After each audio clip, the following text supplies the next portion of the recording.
अस्सलाम वालेकुम व्यूअर्स, उम्मीद करती हूँ कि आप सब खैरियत से होंगे। मैं आज आप लोगों के लिए मुंह में होने वाले छालों को दूर करने के लिए एक ज़बरदस्त सी रेमेडी लेकर आई हूँ।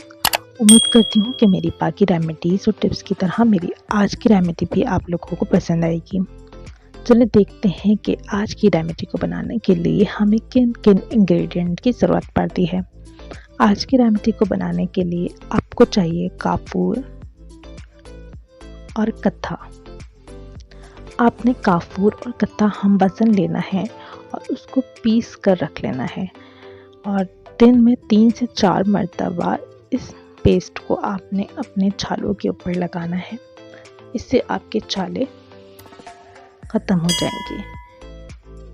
इस रेमेडी को आपने दिन में 2 से 3 मरतबा इस्तेमाल करना है और इससे आपके मुंह में होने वाले छाले ख़त्म हो जाएंगे। उम्मीद करती हूँ कि मेरी बाकी रेमेडीज़ और टिप्स की तरह मेरी आज की रेमेडी भी आप लोगों को पसंद आई होगी। मेरी इसी तरह की आसान सी रेमेडीज़ और टिप्स को हासिल करने के लिए मेरे चैनल को सब्सक्राइब कीजिए, मेरी वीडियोस को लाइक और शेयर कीजिए। अल्लाह हाफ़िज़।